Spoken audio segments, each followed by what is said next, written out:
We'll call to order the Thursday, July 8th, 2021 meeting of the Clive City Council. Will the clerk please call the roll? Mayor Cirksena. Here. Councilmember Klein. Here. Edwards. Here. McCoy. Here. Judkins. Here. And Weaver. Here. All present and accounted for. Nice to see everybody. Welcome. If you'd please stand and join me for the pledge.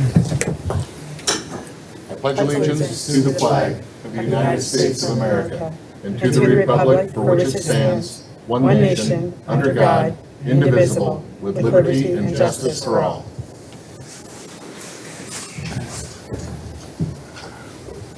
Okay, thank you. Next item is approval of the agenda. I'm not aware of any changes. Move approval. Second. Moved by John, seconded by Eric. Any discussion? Those in favor say aye. Aye. Those opposed? Agenda is approved. Okay, now is the time where anybody in the chambers can address the council on an item that is not on the agenda this evening. Is there anybody here to do so? And Mayor, we do have some participants online as well. For those folks participating via Zoom, if you'd like to get our attention, go ahead and use the chat function. And you can chat directly at me or to the group. My name is Pete DeCook. And for those on phone, if you'd like to raise your hand, you can go ahead and hit *6. And then to unmute yourself, hit *9. Mayor, I don't see any hands going up. Thank you, Pete. Okay, we'll move to consent items. Move the resolution. Second. Moved by John, seconded by Eric. Any discussion? Seeing none, will the council please vote?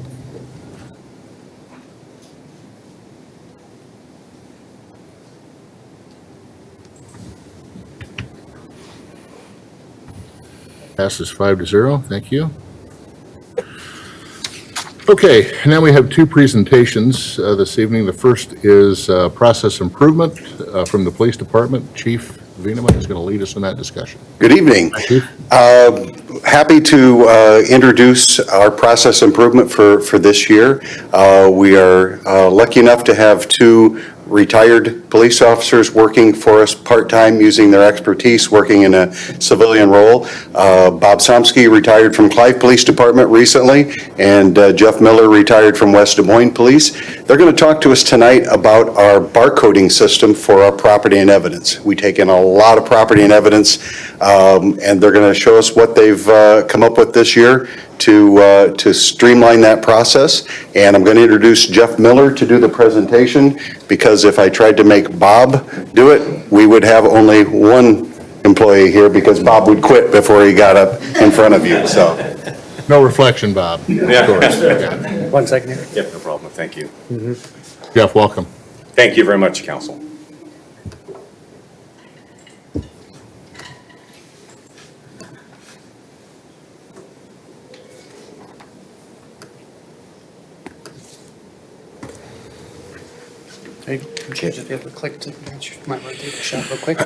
Thank you very much for the opportunity to talk to the council about the barcoding system.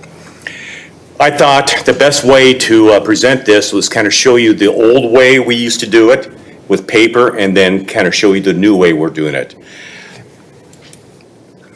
Right there is the old method of documenting our evidence and property.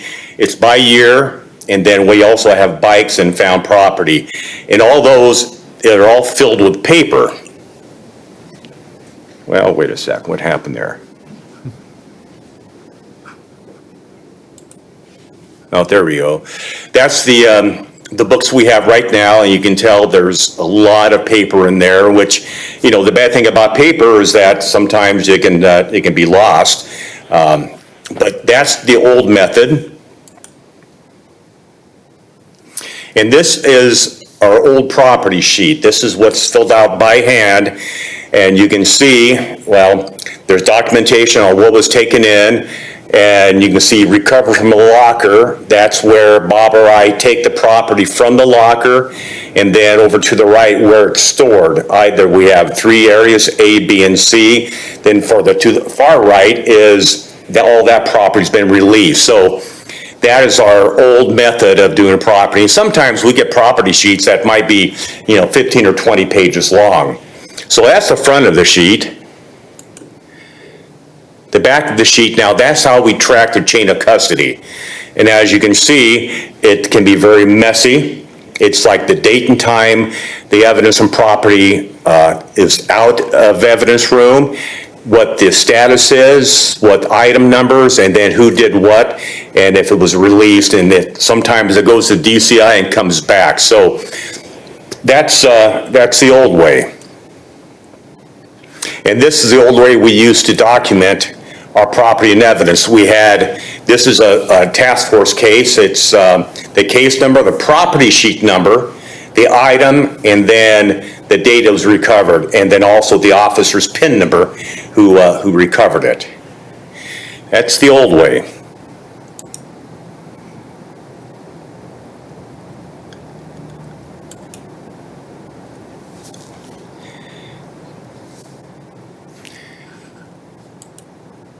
There we go. And this is our new barcoding. This is our printer right there. You can see the barcode at the very bottom that we use. Okay, this is an actual barcode that the officers, we're having the officers fill the information out on the report, which they're doing right now. Now we're just asking them to take one other step, intake the property and evidence into the system, then print the barcode label off. In this case, I did the intake on it. It has a weapon description and then all serial number, and then the big number at the bottom above the barcode, that is the item number at February 26, 2021, and it was the first piece of property taken in that day.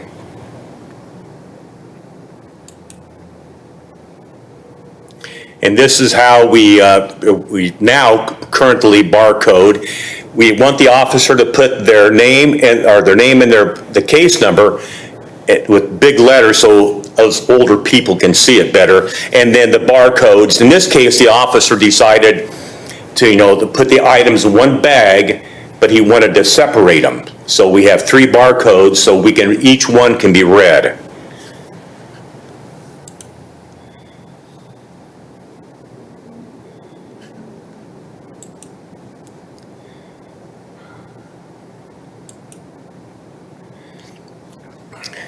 And this is, remember on the old property sheet, the chain of custody, the back of it, how jumbled it was? This is a chain of custody using barcode. You can see at the very bottom, Nick Anderson took the property in, has a date and the time and where he put it. He put it in temporary locker number 1, and then you can see that I checked it in, I removed it from locker number 1, and in this case, I went ahead and destroyed it because he gave me permission, and you can see in the top, it's marked destroyed.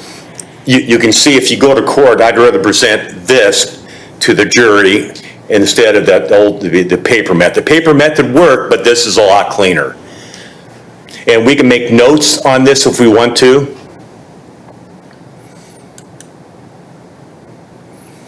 And right now, this, a little misleading, this is what is in our property room.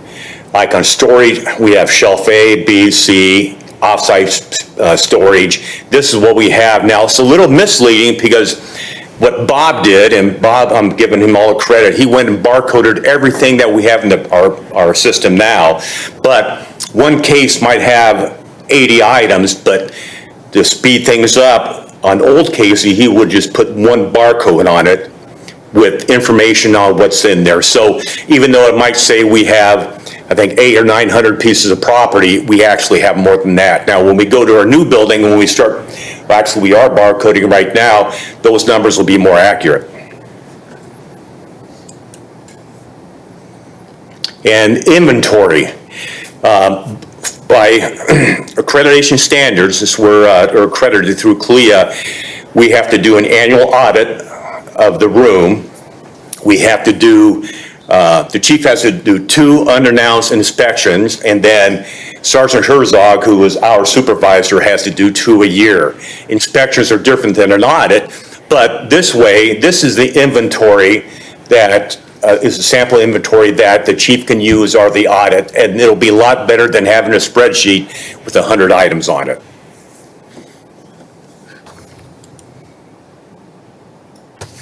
Okay, the advantages, we're up and running right now, barcoding. All the officers are doing it. Not everyone's been trained, but their sergeants are teaching them. It's a lot faster and easier for the officer than for Bob and I. The chain of custody, which we already talked about, is easier to track. It solves the sloppy handwriting issues. I don't know how many times a 2 looks like a 7 or 4 looks like a 9. So that's a big thing. It eliminates the possibility of property sheets being lost. And then with the inventories, it's going to make it, a little bit easier, a little bit more professional than what we're doing right now. And then when we move to the new building, we'll still have the paper property sheets there just because we don't want to destroy anything that's already in the system. But when we get the evidence, we'll scan it out of the old building and we'll have our new building set up and it'll be scanned into that location.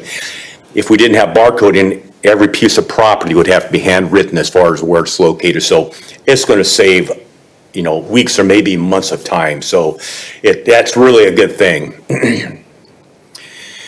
Currently, we're using, the entire property room has been barcoded. Officers are using the barcoding system exclusively, and special thanks for Bob Somsky. He took this project on and did a great job, and he went and barcoded everything in the room. So if it wasn't for Bob, we wouldn't be here. We'd be months down the line. So any questions about barcoding? Yes, ma'am. I have one. Great project. It really makes a lot of sense. I'm just wondering, how are the numbers generated to make sure there are no duplications? Does the system do that, or how does an officer know if other property has already been identified that day and marked 1 or 2 or whatever? The system does that automatically. Okay. And what will happen, it'll have the date and what piece of property.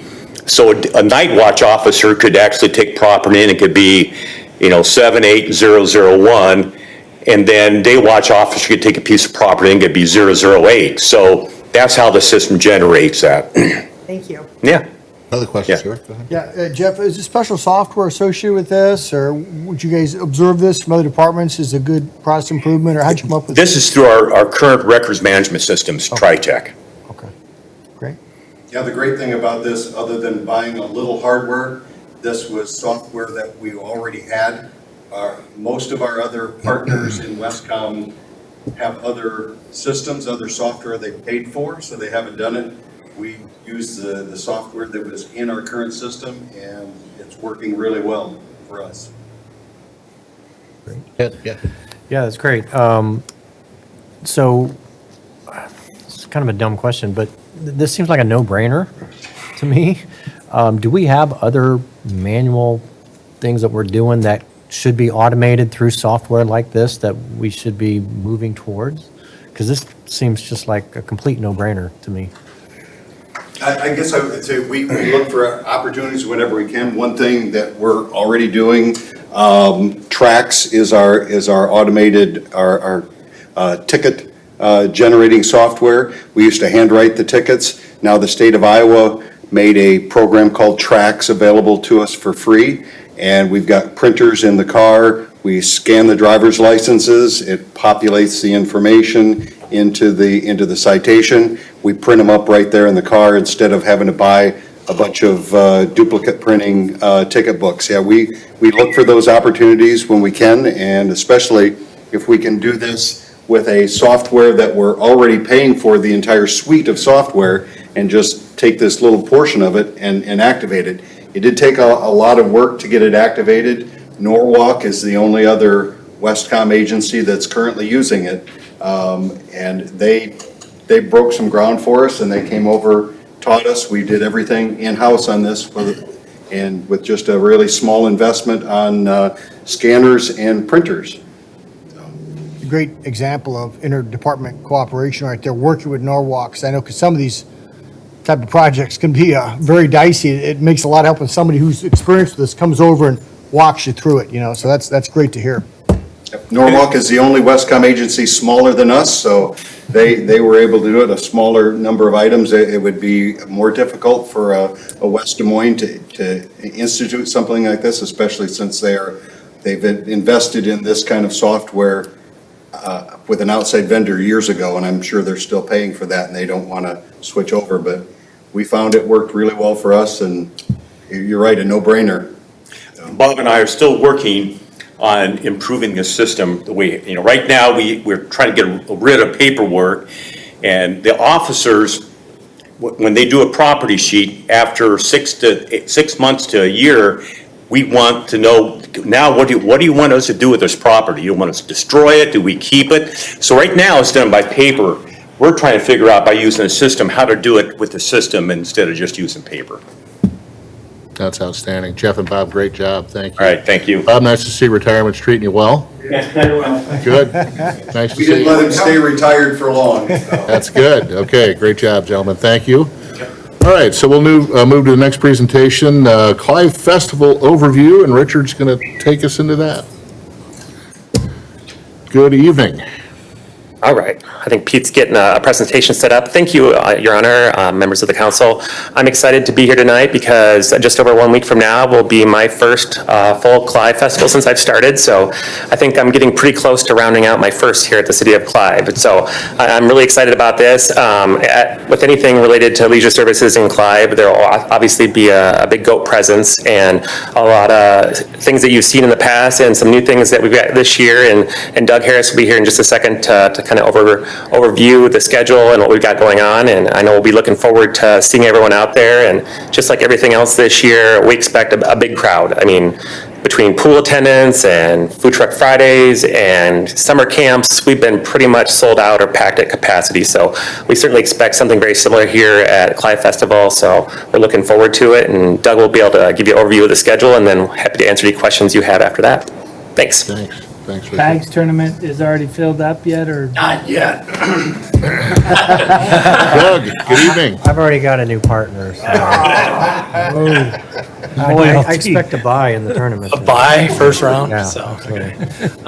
Anyway, thanks for having me tonight. We're starting up next Friday, so I'll just kind of go through a little bit of the schedule here. As we look, next week, we're going to start out at 4:30. The art ceremony is going to be held at the main stage this year. Mayor's is going to come out and do a little ceremony and do a little presentation. Patty with the library has done a terrific job of lining up some art. It's been a little bit difficult working with the schools district this year, but and then the special events building will have the expo, so you can kind of wander through there, check out all the art pieces. And then our beverage garden will open at 5 o'clock. We'll have some food trucks coming in at 5 o'clock too. This year we added this 3D sidewalk chalk artist, Kathleen Rolling. There's just an example there of a photo that she's done. She's created something for Clive Festival this year, which kind of goes along with Community Choice. They've also sponsored a youth sidewalk competition that evening. So we have 3 separate age divisions there, and they'll be doing a little sidewalk chalk art. And it should be a fun competition. And then we'll have the live music going on with a teaser at 10 p.m. Be a short show. Hollywood Pyrotechnics that Clive Festival has used for years is coming down from Minnesota again. And they'll be doing both shows at 10 p.m. Short show Friday night and then a longer show on Saturday. So Saturday gets kicked off pretty early. The running festival is back this year. They're going to start the 5K and 10K, so we're going to close down 114th Street. We've worked with the police department on closing down 114th Street from about 7:55 to about 8:20 in the morning, so they can head up the hill and then loop around Mercy, head back on the trail. And then we're also having the Tadpole Trot, and they got a 1-mile fun run there too. The Clive Lions Club will be out that morning doing their pancake breakfast. They've done that for years. They get tremendous turnout. It's a kind of a fun group to work with and so forth. And then the library across the street is going to have a few different activities. One of them is just touch a truck, where we're bringing in different vehicles. Kids can come and sit in some trucks, sitting in some, backhoes and so forth. So and then they're also going to do some arts and crafts projects too. One thing I left off this, and I just kind of found out about it, they're going to do a library book sale that day from 9 a.m. to 4:30 p.m. So the library community room will also be open that day. Pool's going to have some extended hours here from 11:30 till 8 with half-price admission. And then the Clive Slip and Slide will kick off at 1 o'clock till 5 with the fire department handling all that. Mercy One's going to make another appearance. We're going to have bingo in the special events building. And then we kind of waited to hold off on opening the beer garden until later in the afternoon, just due to the fact that the aquatic center is going to be open.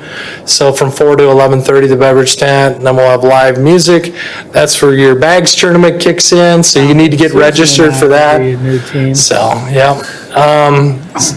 A little bit easier this year with the music groups because I actually had them booked from last year. So I kind of rolled into 2021 with the same groups that we had scheduled for last year when we canceled. All 4 groups decided to do it. And then we'll have Eric's special Thunder over Clive at 10 p.m. So That's the same one as the graduation party Eric had at his house? Some of the financial impacts here, we are working with the chamber. Christie's been fantastic, working with some of the local businesses. We did get a Polk County grant, and then Smart Honda stepped forward this year with a $5,000 donation toward the fireworks. Community Choice Credit Union, they have $2,500 and so forth. We're looking at a total of just under $18,000 being brought in. I'm still working with a couple last-minute vendors to bring in. They're kind of mixed around the ropes, and you guys are maybe a little bit familiar with them. They're kind of jumping on board. We do charge the food trucks and some of the vendors a spot to play, so. And then we're hoping that good crowds, and we'll sell some goat merchandise, and we'll sell some alcoholic beverages to kind of make up quite a bit of this difference, so. Let's see. Our biggest expenditures this year are fireworks, live music and sound. We have the tent that we rent for the stage every year. And then we have the Jumbotron that was paid from last year. So HD on the Go will be there to kind of help bring a little added attention to some of our advertisers and sponsors. So we'll have some slides show up. There'll be some commercials there. And then also, we have an agreement that 15% of the revenue that we brought in is paid to the Clive Chamber. So we'll have a silt walker and sidewalk chalk artist, and some of those things were actually paid out of last year's budget that we just kind of rolled into this year. So last thing is just kind of, okay, I guess I got 2 more things here, is just here's a little simple layout of the thing. It's very similar to how we've had it in the past. We are blocking off to a couple areas for parking there to have the food trucks come in so we can kind of keep them all together. And then we'll have, the city's going to have a kind of a main tent too for kind of a kickoff to our Greenbelt Landing fundraising. And then, let's see here. Main stage there in the red, and then we'll have the beverage garden and beverage tent will be off to the side. We're bringing in the goats too, and we'll be selling goat feed. So the goats, we'll bring in 17 goats and 2 sheep, and we'll have them on the north side of the property. So hopefully the fireworks won't be too disruptive to them. So, and then the slip and slide will be back at Mercy, and the helicopter will be landing back there in the afternoon. So it's kind of a quick layout of it. Okay, I kind of, volunteers, not sure how many we need. This year I kind of put it out there. We put it into our Sportsman's software. I put it out there and I'm like, wow, I need about 140 volunteers to really make this work. But I can probably get by with about 50 to 60. So right now I'm over 40 volunteers so far that have signed up with a week to go. I was pretty happy with that. So a lot of the early times with the beverage ID tent are already taken. Some of those late times from 9 p.m. on, that's where I'm struggling a little bit with volunteers. I thought I would get some more Silver Court hours with high school kids coming and helping out with the inflatables or the slip and slide. Haven't gotten any yet, so I got a late push on this to get more next week, and we'll see how we are. But overall, I think we're in good, I mean, we're pretty good right now, too. We'll have a few recreation staff that will be on staff that will assign them duties as we go throughout the night. But other than that, looking pretty good for next week, so. Do you have a sense on participation in the Running Fest? How many runners? I did email Tom Trigstad yesterday, and he said he had about 200 runners. That was through, he partners with the corporate games and the Iowa Senior Games. And then he had another about 90 signed up, so you're looking at about two, but he goes, everybody's checking the weather, and I'm sure we'll get another maybe 50 to 100, so close to maybe 400 runners he's hoping for. 2 years ago, they had close to 500 runners, so we'll see how that pans out, so. Good. Other questions, council? Eric, go ahead. Doug, it looks Yeah. great agenda, really, really solid. Everything looks really solid.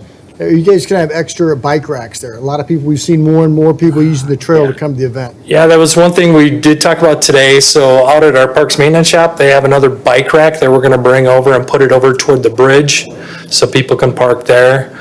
We also have the B-cycles that are in motion, and then some parking over at the aquatic center You might want too. to feature that in some of your advertising and some of your tweets, things of that nature, email blasts, and even Okay. encourage people to use the Yeah, trail. yeah. Really cuts down on parking, makes it easy for you guys. Second thing is on the fireworks. Have you communicated to Hollywood your expectations as far as timing on that? No, but it's, Benny is really easy to work with. So I've kind of confirmed, he's gonna come down on Friday, they'll be setting up. They have everything they know for a short show, the teaser on Friday night, and then the longer show on Saturday. So the key in that longer show is not to be a 25-minute show. But Yeah, it's in that 17 to 19-minute range, That so. 16 to 18 minute range is. Yeah. 19 is still a long time. Even last year, we timed it because I videotaped it all, it was over 21 minutes, so, but, yeah, so. But it's a good show and it draws a lot of people. Great show. so, yeah.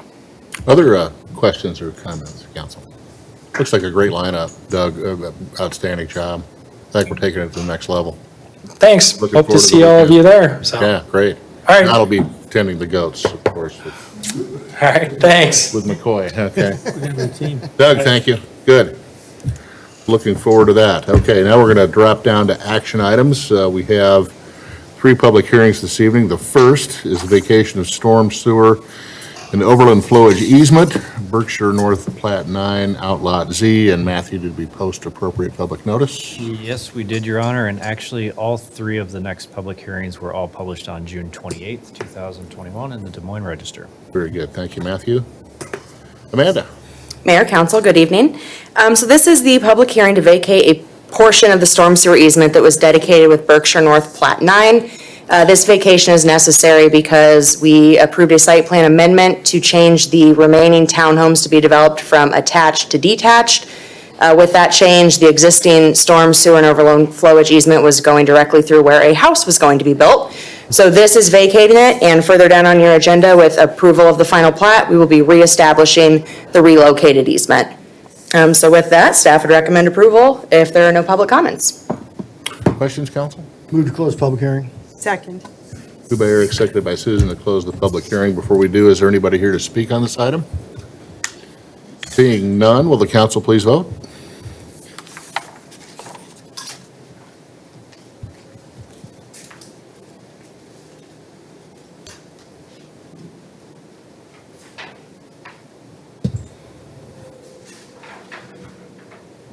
Passes 5-0 to close the public hearing. Move the resolution approving vacation of storm sewer and overland flowage easement. Second. Moved by Eric, seconded by Susan. Further discussion? Seeing none, will the council please vote?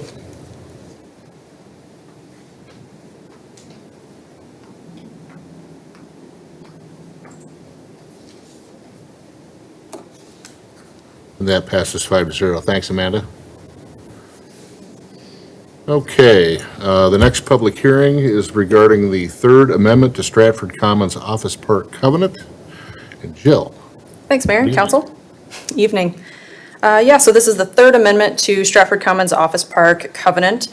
There's some wording in there that we figured out when an applicant applied for a sign permit, and there is definite wording in there that says it must be an illuminated sign. Per the covenant, that's not a city thing, that's just with that, they would prefer to not have an illuminated sign, so this covenant change is literally just taking that sentence out that requires illuminated signs. The rest of the language is all the same and pretty much matches with city code. So staff would recommend approval if there are any questions or comments from the public. Questions, council? Any feedback, Jill, from neighboring businesses or residents? No, he got his 75% signatures. I think the only ones he missed are probably because they are hard to get a hold of versus don't agree with not having an illuminated sign. Other questions, council? Move to close public hearing. Second. Moved by John, seconded by Eric to close the public hearing. Before we do, is there anybody to speak on this item? Either here or virtually?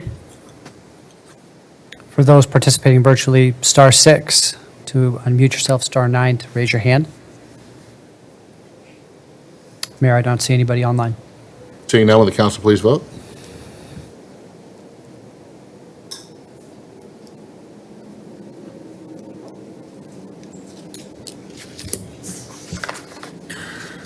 Passes 5-0 to close the public hearing. Move the resolution approving the third amendment to development agreement. Second. Moved by John, seconded by Eric. Further discussion? Seeing none, will the council please vote?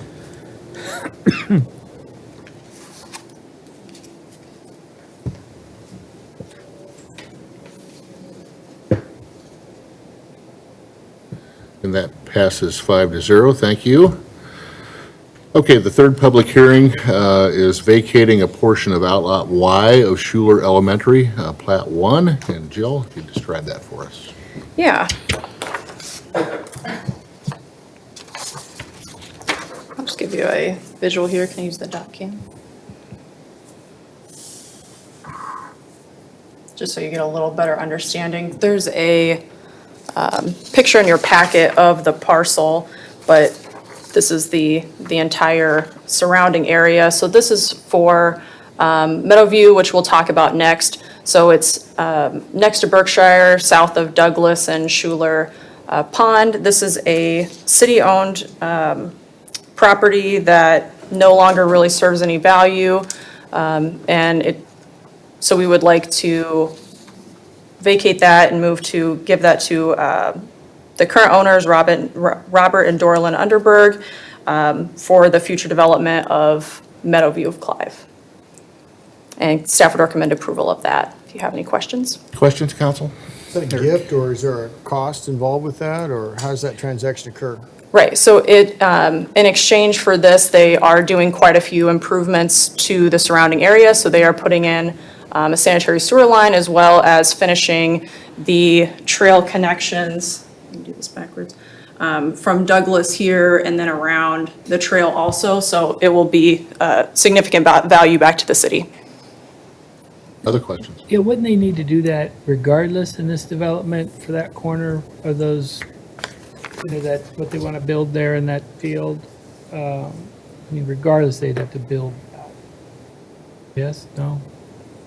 That's a good question. I'm not, what other kind of developments we've I haven't had heard of before the for Underbergs agreements, doing a but. development per se. So just a couple clarifying points. In this particular case, what we're doing is vacating excess street right-of-way. So in terms of that process, it goes back to an adjacent property owner, which in this case is the Underbergs. What you may recall from the rezoning process, in which the specific site plan, the Meadowview project that you'll talk about here in a few minutes, we were able to obtain some shared benefits through that rezoning process, specifically as it relates to the installation of trail, a public recreational trail that the developer and the property owner Underbergs will be installing. That was a piece of infrastructure that would not necessarily have been a standard piece of the development responsibility. Again, not that it has anything specifically to do with the vacation of this right-of-way, but in terms of the overall benefits to the city, there are considerations associated with the site plan itself. Anything with cleaning up that pond, the exterior, the around, or maybe because of building that connection will by default at least clean up that side? There'll be a little bit of improvements. Again, as we get into the site plan, you'll see that there are improvements along that north boundary, both in terms of the installation of sanitary sewer, which is necessary for the overall development, as well as the grading and facilitation of the construction of that trail infrastructure. What is downhill of that, so that kind of volunteered tree material along the pond itself will not be their responsibility. We, as the city, the owner, have obligations to maintain or manage that once we're ready to convert that facility to some type of more neighborhood asset rather than just a stormwater detention pond as it sits today. Good questions. Other questions, council? Move to close the public hearing. Second? Moved by John, seconded by Eric to close the public hearing. Before we do, is there anybody here to speak on this item? No, Mayor. Hearing none, will the council please vote?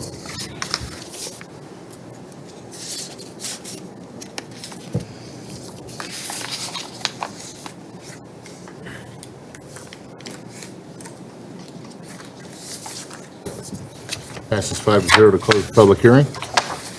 Move the resolution vacating a portion of Outlot Y. Second. Moved by John, seconded by Eric. Further discussion? Seeing none, will the council please vote?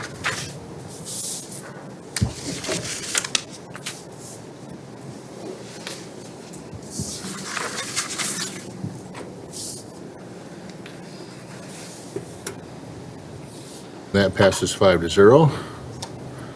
Okay, item 4 is regarding the preliminary plat and site plan for Meadowview of Clive. And Jill, it's all yours.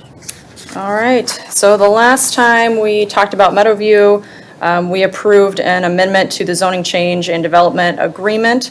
That included those specific provisions we were just discussing with the sanitary sewer line, the trail connections.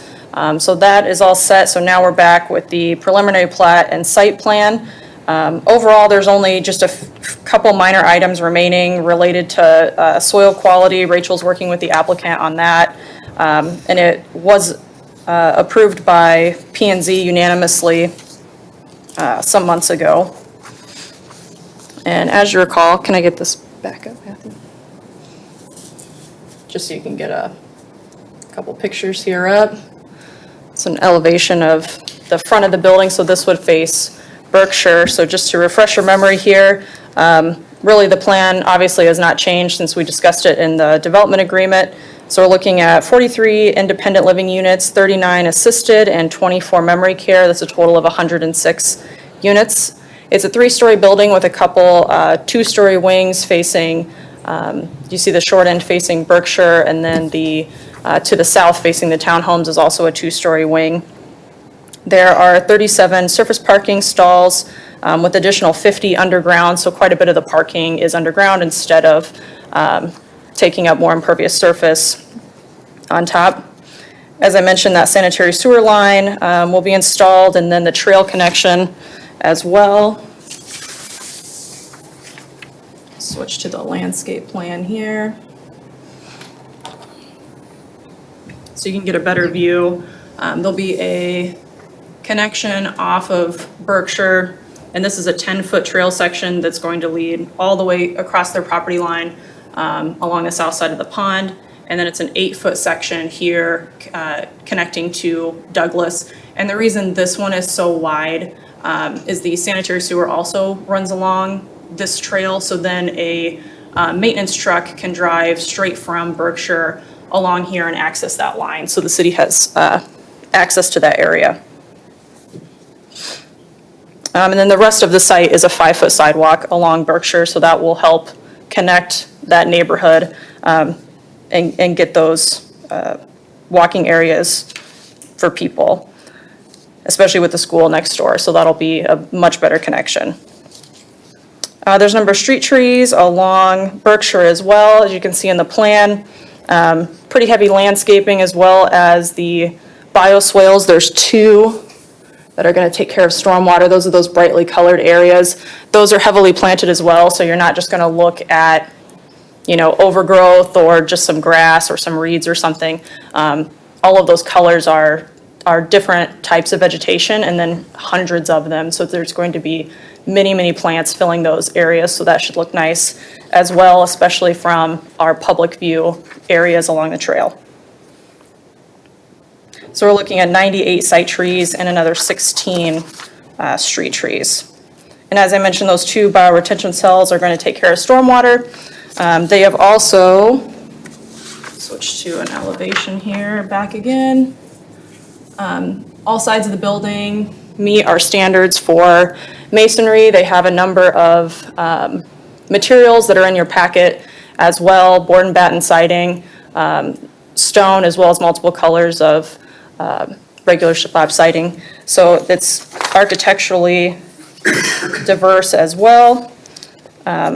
Staff would recommend approval with the completion of a handful of small items that remain in the comment letter. If you have any questions or concerns, and the developer, Mike Schnoker, is also here if you have any questions for him. Council, questions? Move approval. Second? That's moved by John, seconded by Ted. Discussion? Eric? Yeah, just real quick, I know we've got a couple of facilities in Clive, Walnut Ridge and Silvercrest, and we've done a demographic study to identify that need right there, and I'm sure you have in your business model right there, so clearly there's a need on it, and any other comments, sir, you'd like to make on that, or? Please come forward and state your name and address for the record, and we can hear you in the microphone that way. Thank you. Mike Schoenicke, representing Meadowview Partners. I am 1808 34th Street North, Sartell, Minnesota. If you'd like to see something very similar, we have 106 units just like it under construction right now in Johnston. It's take Merle Drive to Pioneer Parkway, turn right past Panera, and you can't miss it. It's right there at the dead end. But it's a very similar building. We just finished a 99-unit building in Cedar Rapids and a 95-unit building in Cedar Rapids. And we're looking at similar 106-unit building in Davenport as well. If you want to build us a Panera as well, that would work out. Well, look at that little sliver of land you just gave me, I put right there. No, I understand. Other questions, council? It's a good-looking plan. Okay, thank you. Thank you. So it's been moved and seconded. Any other discussion? Hearing none, will the council please vote?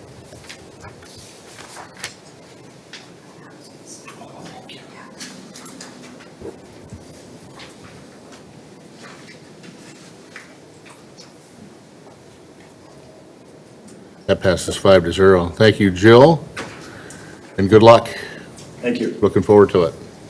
Okay, the next item, item number 5, is resolution approving the final plat of Berkshire North Plat 10. Amanda? Yes, Pete, I don't know if it's easier to use the doc cam or the packet, but here you can see the Berkshire North Plat 10. This is final platting. What was left over is the outlot from Berkshire North Plat 9. I did reference earlier that originally this was intended to be attached townhomes on the north side of Wilden, and they switched that to a detached some months ago through the site plan approval process. So we are substantially complete on the public improvements. We are expecting the agreement to complete bond that is included, the agreement to complete is included in your packet. That bond will be delivered tomorrow, as well as the development fees. So the last thing we're waiting on are a few minor legal documents. So staff would recommend approval of the final plat conditioned on receipt of those few minor remaining documents that we need. That will open up the 12 townhome lots on the north for development, as well as the 6 single-family lots on the south for development. I've had quite a few phone calls of interest in this area, so I expect those to have permits underway fairly quickly. Thanks, Amanda. Questions, council? Move the resolution. Second. Moved by John, seconded by Susan. Further discussion? Seeing none, will the council please vote?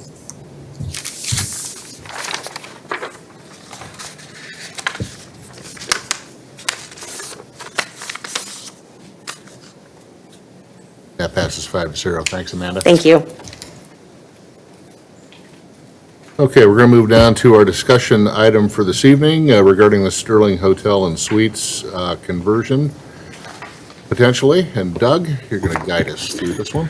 Thank you. Yes, I just wanted to quickly introduce the topic for you and really turn it over relatively quickly to the proposed development group for this particular project. Allow them to share their vision for a successful conversion of a now 30-year-old hotel property to a multifamily residential development itself. I know we've had a number of discussions about this particular property over the years.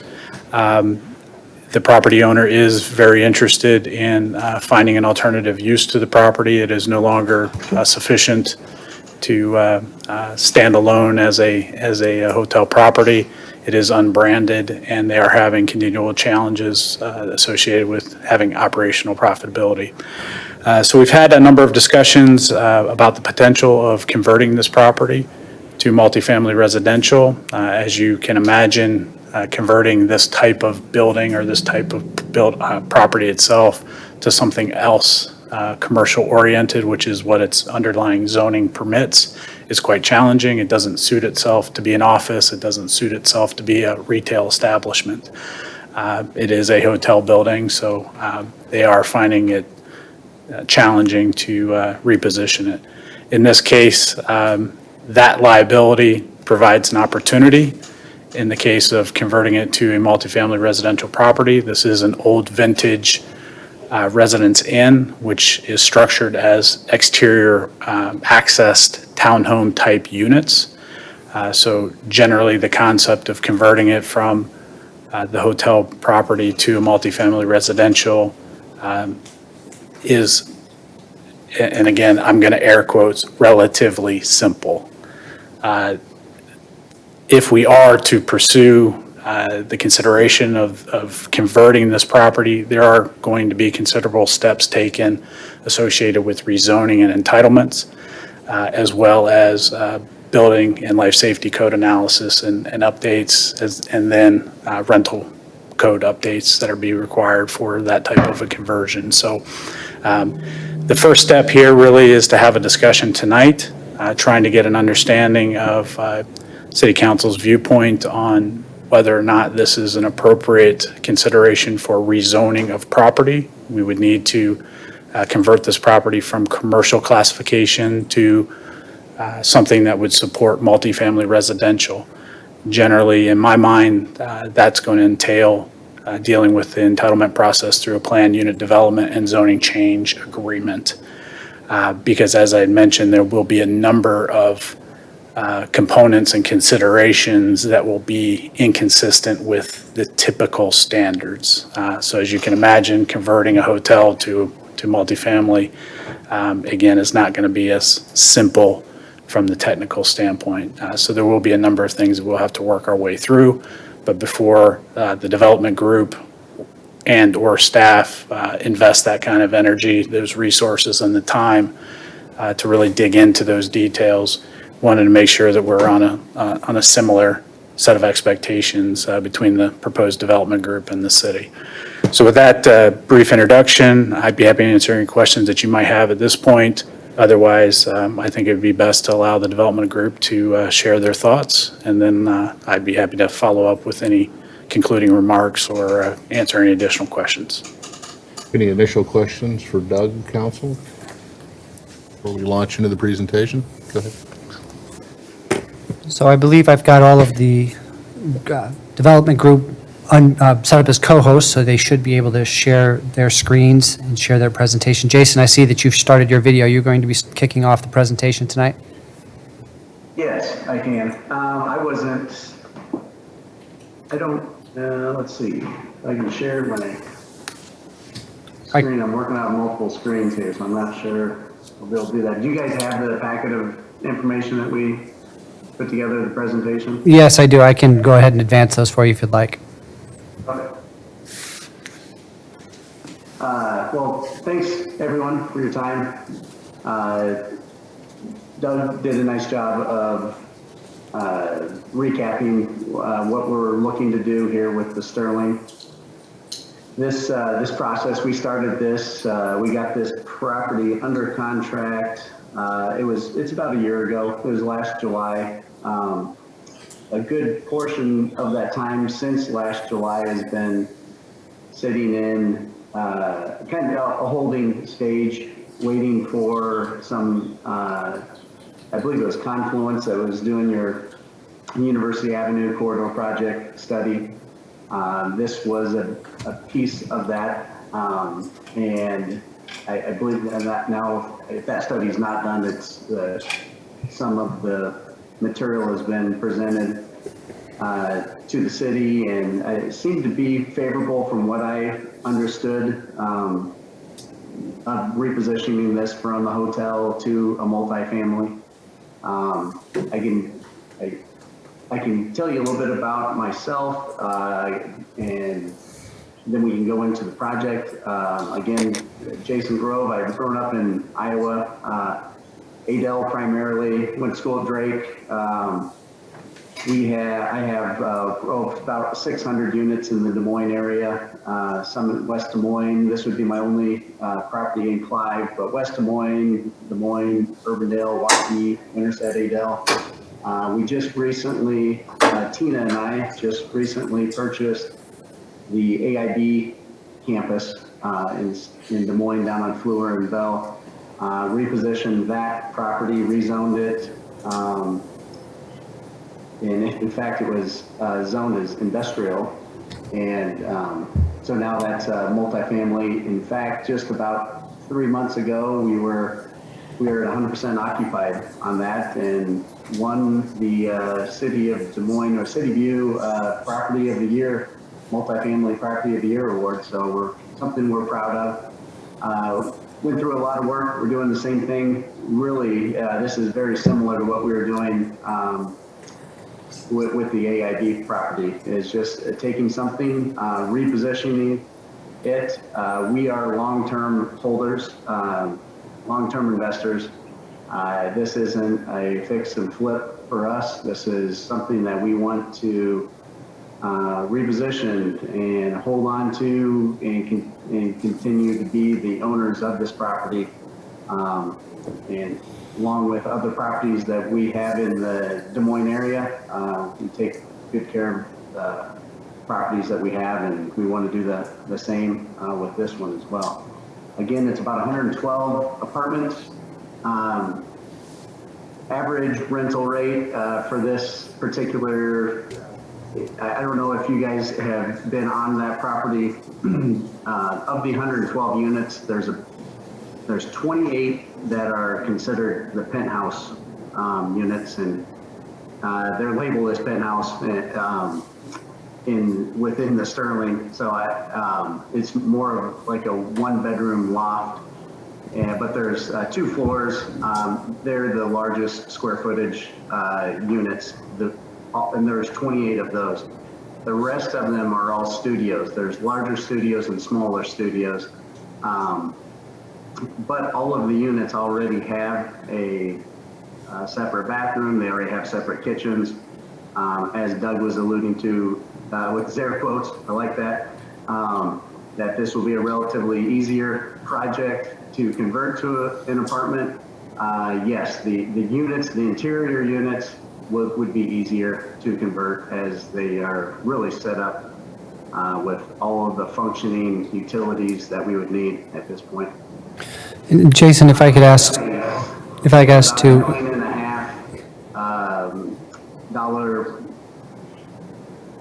construction budget for interior, exterior improvements to the property, with a really big question mark on the end of that, not knowing for sure what is going to be required for the rezoning of this and the compliance piece of the property. What would that require to get a housing certificate, residential, multifamily residential certificate through the inspection process? I understand that new construction requires garages. This would not have the room for garages.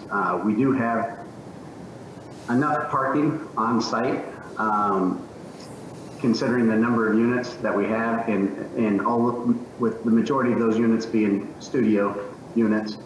We're not considering many of those to have multi-car tenants. We also were using some information from the 2018 housing study that was done. Really in District 3 there, I don't believe there was any other market rate multifamily projects or products out there. The only one is right down the road, which is senior housing, right by the Mercy Clinic. Yep, right there where you're circling. So there's a lot of workforce housing needs there's a good amount of jobs in this area, and we thought that this would be positioned well to help the employers in that area with some housing for their for their potential workers. Hey, Jason, can I stop you for a second? Pete, did you have something that you needed to? Thank you, Mayor. Jason, just give me direction on when you want me to advance your slides. I've been trying to keep up with your narrative, but I think I've been lagging at points, so a little direction would be helpful. Yeah, sure, no problem. So yeah, on this page here, this gives you a good idea of where the property is located in the blue square there. With the new Clive Behavioral Health Center right next door, I believe there's somewhere in the neighborhood of maybe 200 new jobs. And I just drove by the property today and I see a lot of cars over there, so I wasn't for sure if they were up and running and going, and it seems like they are. We already have consent, neighborhood consent, with I believe it was 50% or 51% of 310 foot around, and we have that already from the hotels next door to us. Yeah, go ahead and move on. This is the same what we were just talking about. You can keep moving forward.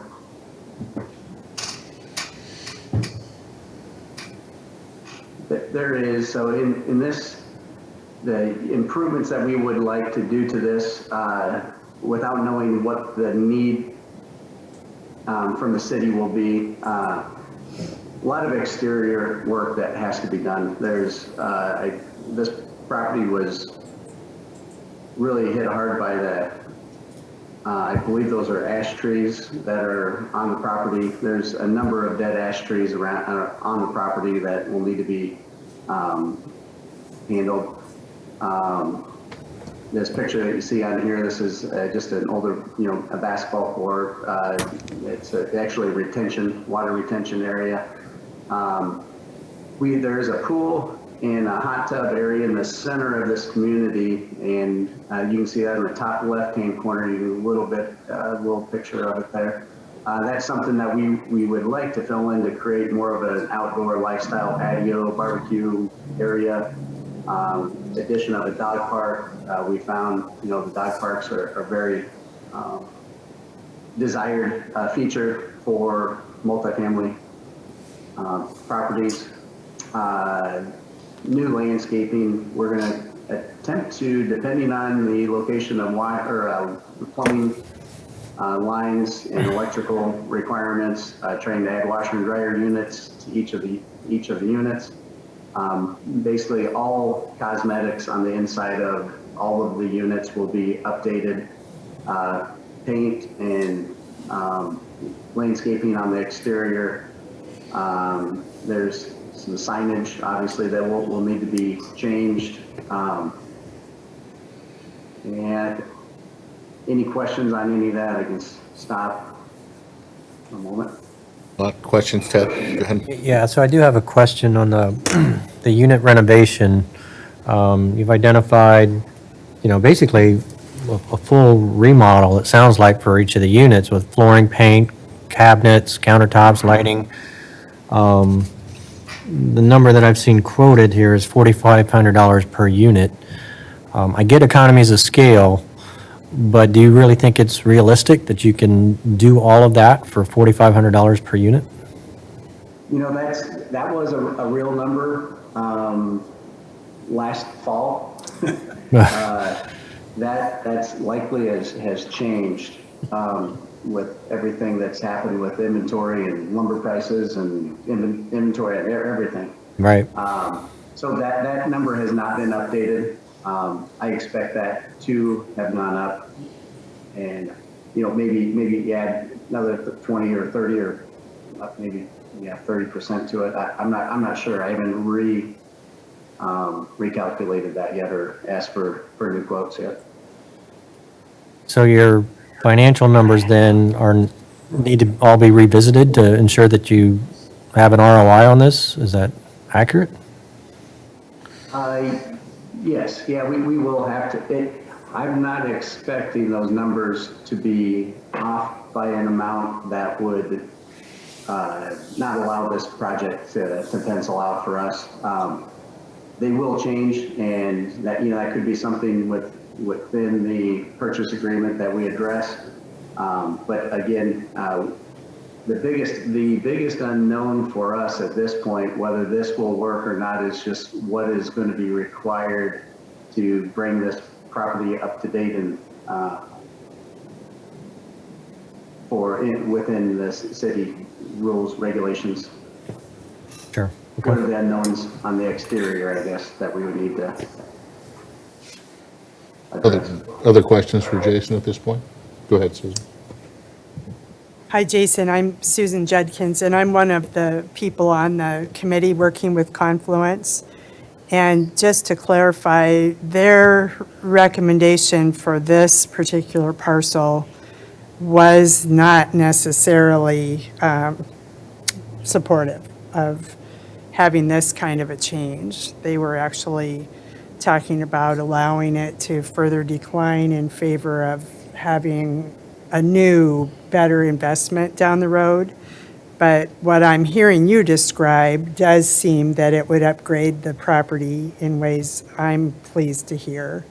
And I can see the need for the market rate housing that you're talking about.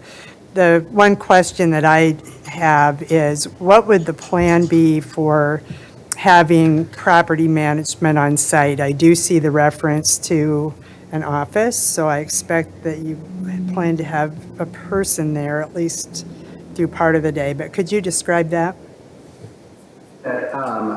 Tina's on as well, and she manages and she owns our property management company that will be managing the property. But what we will need on the property is we need a full-time leasing agent, and we'll need a full-time maintenance tech on the property. So there'll be 2 full-time employees on the grounds every day. And Tina, would you like to add anything to that? Sure. I would just say, like, Monday through Friday, various on the weekends, but we will have office staff there as well as local management. So we, our management company corporate office is located in downtown Des Moines. And then Jason and I also own a property in Urbandale that I frequent often too. So I'll oversee this project as well. So along those lines, and I don't know if this is for Tina or Jason, but, you know, it's not so much the issue when you have the ribbon cutting, because everything looks good at the ribbon cutting. It's more of 5 years down the line, what's it look like? What is the plan for ongoing investment in the property to ensure that it maintains its market value? Well, I think that would fall under the same guidelines that we follow in all of our properties is, when you want to own something long-term, you have to take care of it. You have to maintain it. You have to do proactive maintenance items to it. So it will fall right along the same lines as our other properties as far as, maintaining exterior, roofing, siding, windows, as those items are needed. So I don't know how specifically you want me to answer that, but it would produce a revenue in order to take care of itself. Doug, can you speak to the garage question? That's one I hadn't thought of, and Jason brought it up. And Yes, there'll be a number of items, as I'd mentioned, that, a 30-year-old hotel is just not going to meet all of the requirements of our contemporary requirements for a multifamily property. Again, just a few of them, we require that each multifamily unit have 2 parking stalls, one of them being covered, whether or not that's underground or a garage or, some form of covering. In this particular case, the property has a little more than 1 parking stall per unit, and obviously no covered stalls. So that particular provision will have to be addressed.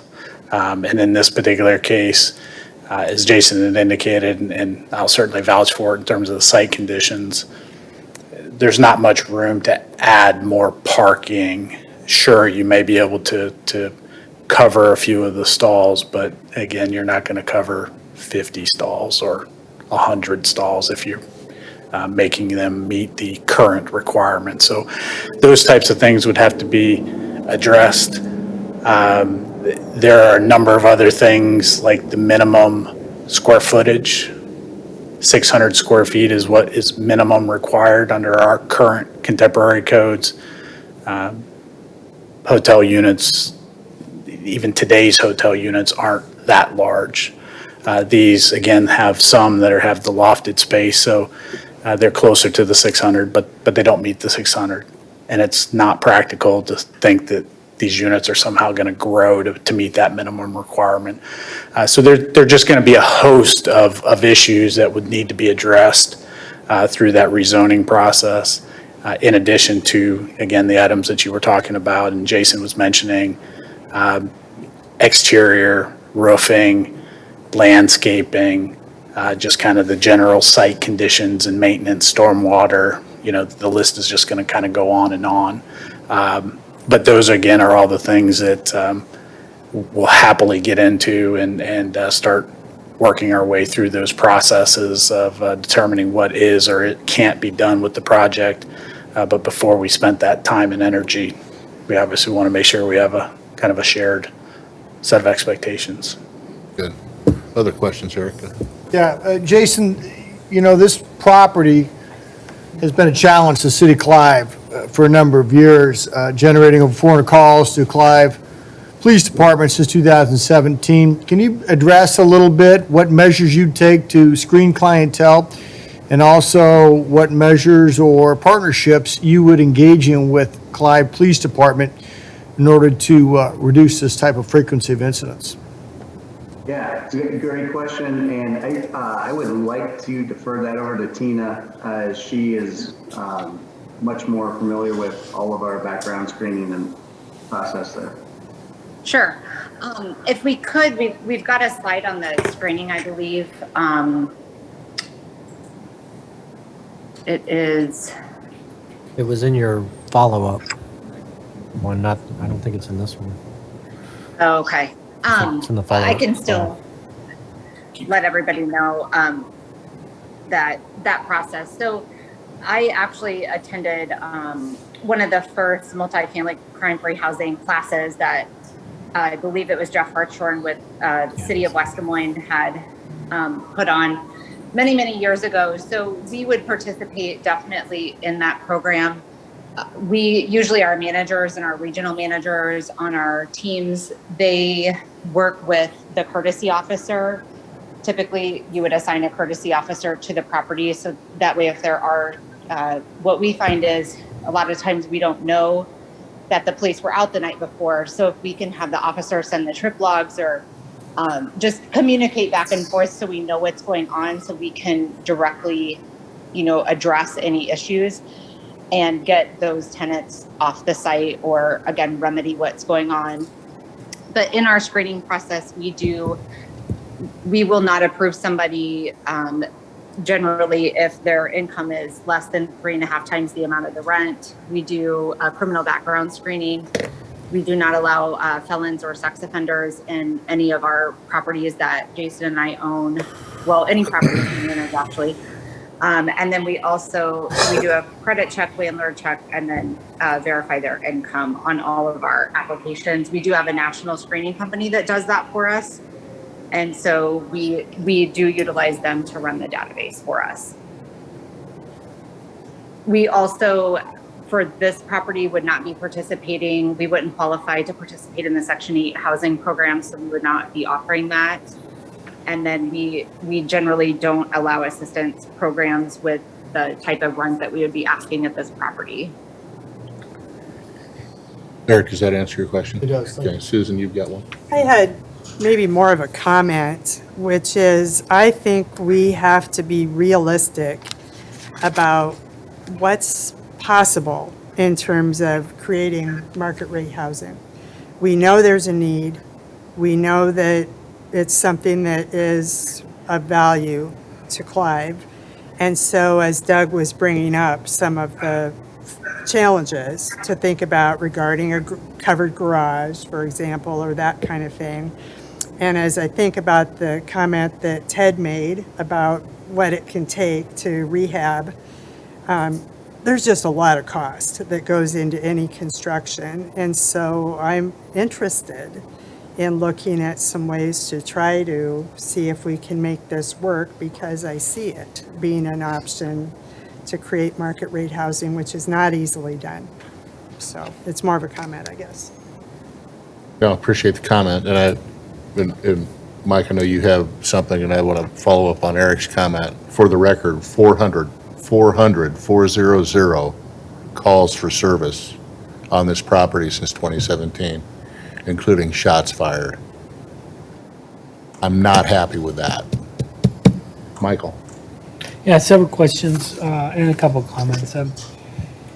You mentioned, Jason, that you're in for long-term on your investments. Can you give us an idea of how many years, you've been in your current portfolio on investments in your housing?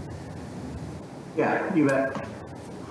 I have a property in Waukee that we bought in 2012. So that's just coming up on 10-year mark here.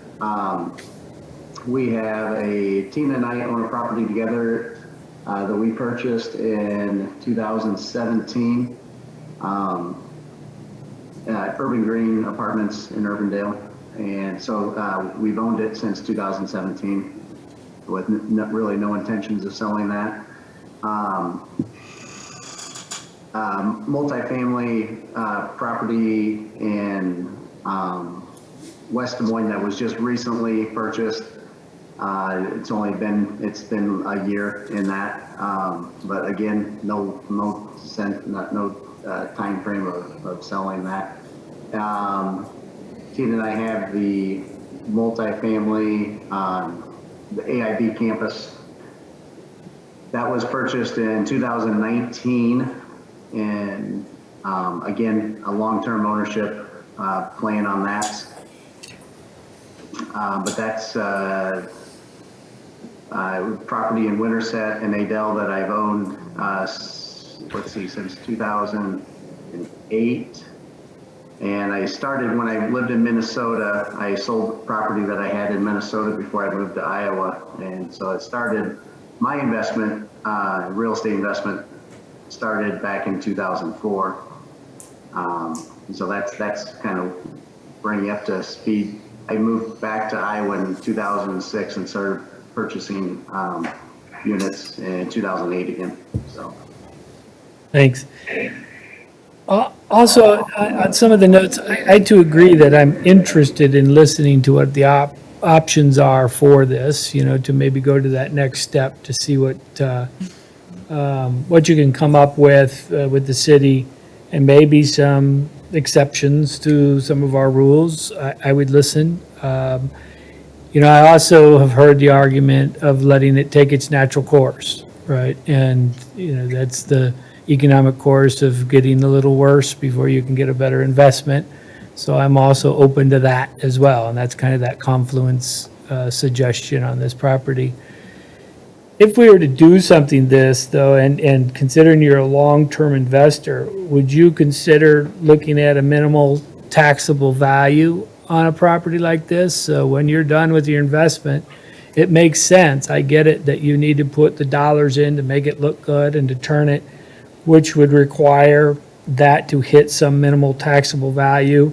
And we could put that in on a 10-year program with maybe some slight depreciation over the time, but that it holds that value long-term to give the Clive an assurance that taxable value, and as well to, the questions you've been asked here with crime and other things, that it keeps that value of that property up, which I think does help with keeping criminal mischief out of the housing areas. Would you be willing to consider that? And do you have examples of this in Clive that I could see history of, that has already been down this path? I'll let Doug answer that, but I don't know if it's relevant because we haven't seen an example of what we're about to allow you to do in the city of Clive. So this is a very new step for us to even consider. So if we don't, I wouldn't be surprised, but I think it's something that I'd like to push because this is a huge step for us. Yeah, I can just mention, the notion of having some form of minimum assessment agreement. We have used that application on projects. Those are typically projects that are new construction and commercial, generally office development. As you alluded to, we've not entertained any notion of converting a hotel to an apartment project. This would be our first. We would have to kind of work through that and find ways to come up with a creative solution around that particular topic. Conceptually, the idea behind the minimum assessment agreement is simply that you establish a value, a taxable value, to ensure that there is certain revenue through property tax paid to the city over some period of time.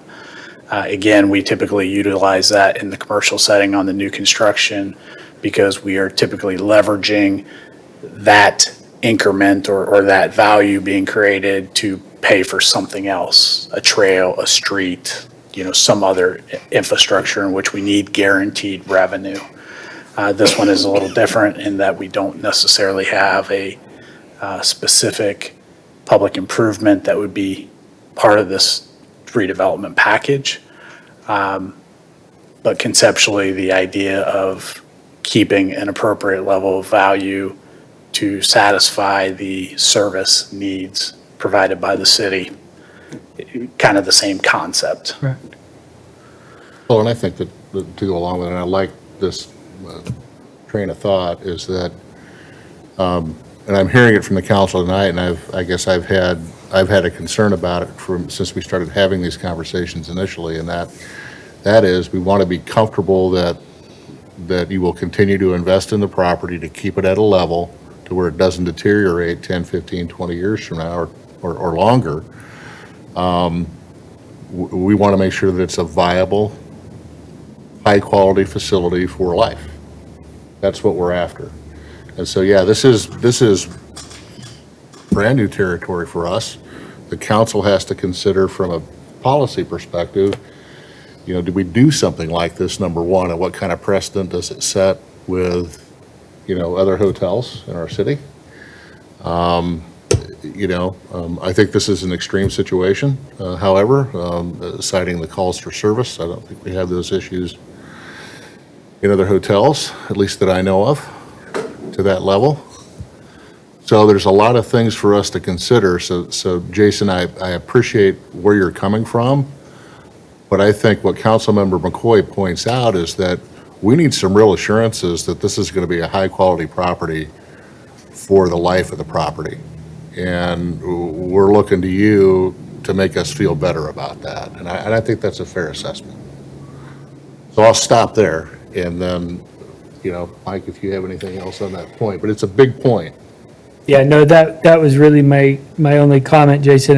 And again, I like what you're telling us. I like what I see. I like the concept. I would like personally, I'm only one vote, but I'd personally like to see us chase this a little bit to see what options there are.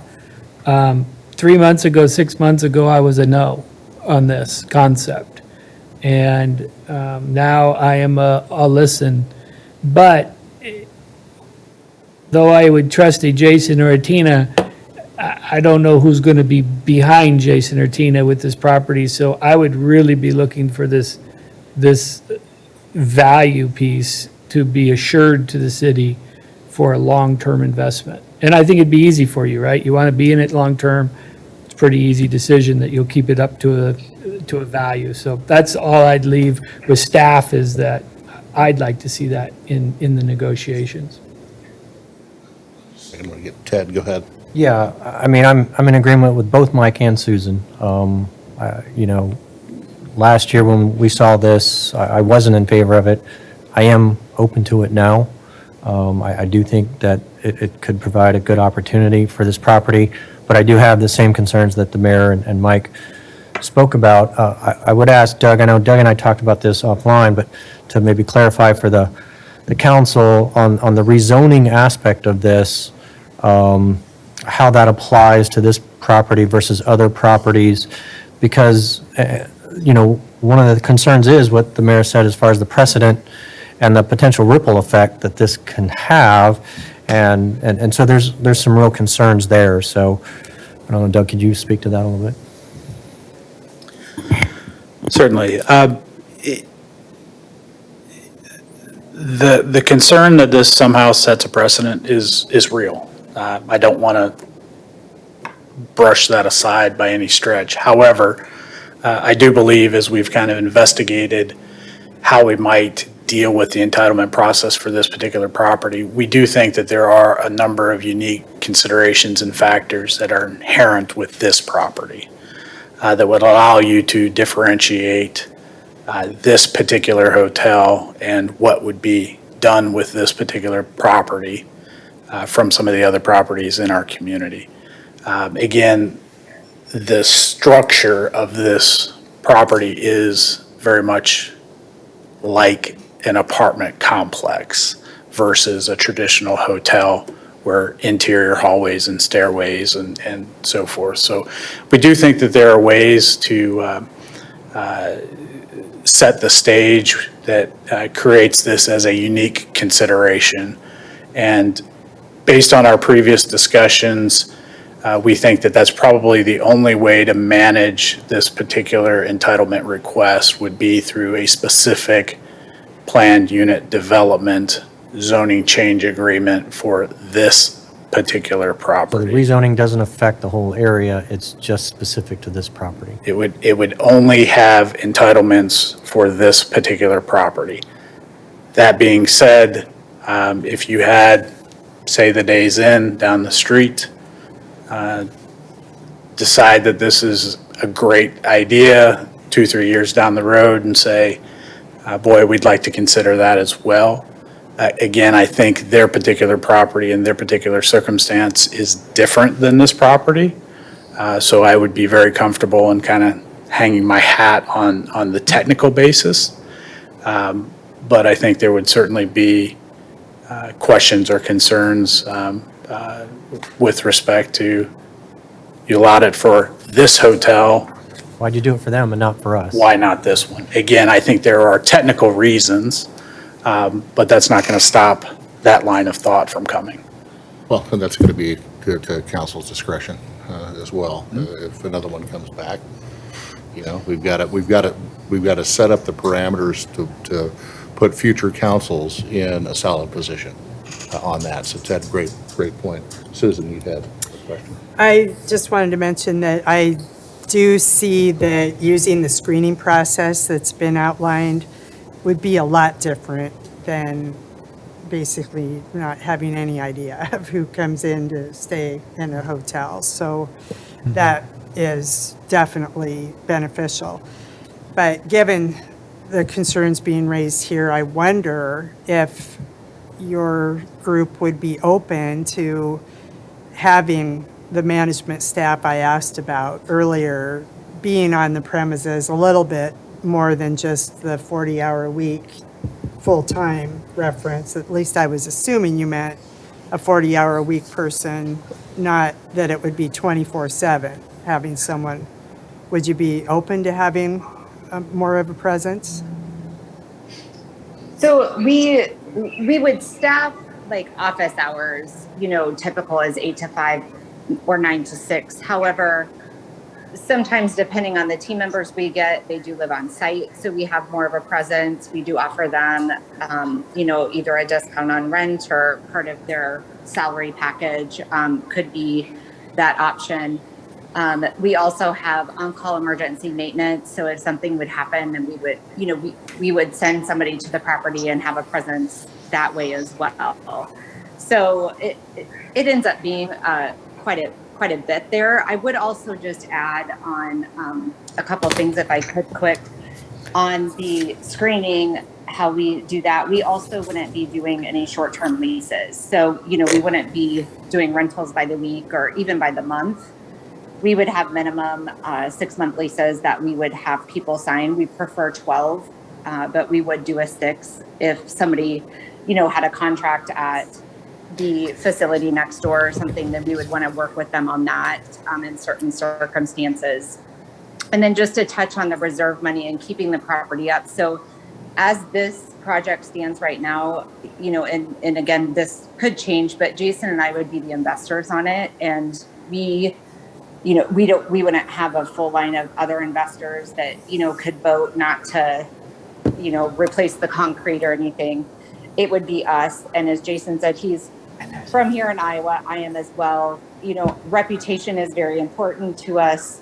I think that he owns Country Court Apartments in Waukee that was purchased in 2014. And if, driving through that, you can definitely tell that it's been upkept. We, put the money in that it needs. And then also just one final comment on that is we do reserve money monthly where we would have for capital improvements. So that usually the standard is anywhere between $250 and $300 per unit per year. So that would, in this project be 30,000 that we would be reserving so that we can do any upgrades to the property that we need as we need them, so that it's not a matter of us not having the cash to do it when that time comes. Good comments. Eric? Yeah, just a final comment from me.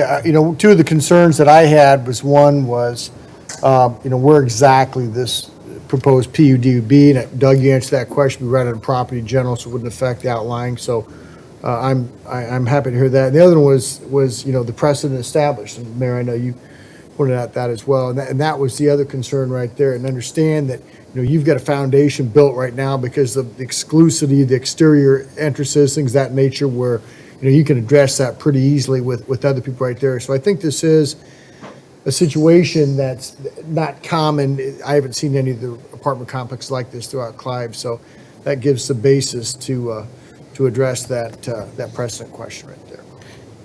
Mike, go ahead. But just my last follow-up is perhaps we get some, not tonight, but a legal opinion on this precedent. It doesn't keep me from voting on this to allow it to happen in the future, but at least we go in it with eyes open to say, if the person down the street does, like Ted said, if I'm that hotel owner down the street, I'm asking why, right? And I'm probably going to try to start legal action. And that's okay if we know that that's available. We can still vote on this project. I like it. I agree. But let's know what we're up against. Well, let's be sure that we protect future councils as well with our action. Susan, do you have anything else? No, I've appreciated the discussion. Thanks. Council, do we have other questions or comments on this? John? Doug, could you just elaborate very briefly on what would happen if the use changed? We know Jason is committed to, this project, but let's say 5, 10 years, 15 years down the line, something changed. Sure. Our expectation would be that going through the rezoning process and the establishment of the zoning change and development agreement, we would be specifying a permitted use, which would be multifamily residential. So again, not that that can't change, but it would require the vote of the council to undo it or redo it to whatever use provide the highest and best return 5, 10, 15 years from now. This has been, I think, very productive discussion. I think a lot of good questions, a lot of good interchange here, dialogue. I would remind Jason and Tina to maybe get with Doug and talk to them about the last apartment project that we approved in the city of Clive at Stonegate Crossing. And I would remind you, this was a bare ground project. The ground had been zoned for the use for years. Several projects had been approved but never went through. And these chambers were packed full of residents that didn't want an apartment project within, a distance of their home. So these are the other considerations that the council it needs to be concerned with. But we definitely have an issue here. We have a property that desperately needs attention. We have a situation in a market that, I don't see it improving on the whether it's extended stay or just hotel in general for this particular property. And so I think we have a lot of things to consider. What I'm going to ask Doug to consider as you move forward in discussions, if you choose to really look at that model that we utilize for Stonegate. I really like where Mike is coming from with this minimum taxable value, because we want to make sure that the property is high quality for its life. And that, we've all got skin in the game. No matter what the city does here, and I want this to be on the record, the city loses money. Whether we continue with hotel or we move to this proposal, the city loses money up front. And so that's a factor that we have to consider as well. But I think that's a shorter term factor versus the long term that I think we're all very, very concerned about here. And I think it's a good faith concern. So Jason and Tina, I appreciate your efforts. I'm encouraged by our discussion. Doug, it appears to me, and I'm looking around and I see heads nodding, that there is a desire to move this discussion forward with you. And we'll look forward to that in the near term. Do you have anything else you'd like to share with the council or questions that you have? No, thank you for your time. Really appreciate it. Appreciate it as well. Doug? Just to make sure that we're all on the same page with what would be the next steps, it does sound like we have some consensus around staff spending some time working with the development group to start digging into some of those details. Those details are going to get pretty sticky in terms of, again, trying to figure out where the line is between strict compliance and what we can live with. So that's going to require a fair amount of time, both from staff as well as from the development group, working through those. But we'll look to do that to try and get a baseline understanding of what types of concessions are going to be necessary. And if we can come to an agreement between the development group and the city on what those look like, then I think it would be the appropriate time to accept the petitions, the rezoning petitions that they have, to allow for public hearings and considerations by Planning and Zoning Commission, and then ultimately back to you folks for consideration of the zoning as well as the zoning change and development agreement, which would memorialize any of those concessions or any of the other obligations that would be imposed on this particular project. But that next step will be really digging into the due diligence aspects between the development group and staff, and we'll move as quickly as we can with that and report back to you if we have consensus and are ready to start the actual entitlement process. Jason and Tina, I would add that you're in good hands with Doug Allendike. We'll look forward to your next guidance, Doug. Thank you all very much. Very good. Appreciate it. Thank you. Okay, we're going to move to reports now. Pete, start with you. Thank you, Your Honor. On a lighter note, I think this afternoon or evening when you popped in, you probably saw a wooden nickel sitting right in front of your spot at the dais. In our hopes to keep continuing to improve the fun experience at the Clive Festival, this will be the replacement for the paper tickets that we used in the past for the beverage tent. So folks will be able to drop off their wooden nickel, and over time, we'll be able to use them. And if we want to have something fun, another fun thing to give to kiddos, we have got another thing that's branded Greenbelt Goats, and remind everybody that Clive is a place where we are looking to have fun together and build community. So hold on to that. I'm not going to collect them again tonight. I'll collect them if you don't. Oh. But they will be good for your use at the Clive Festival coming up next week.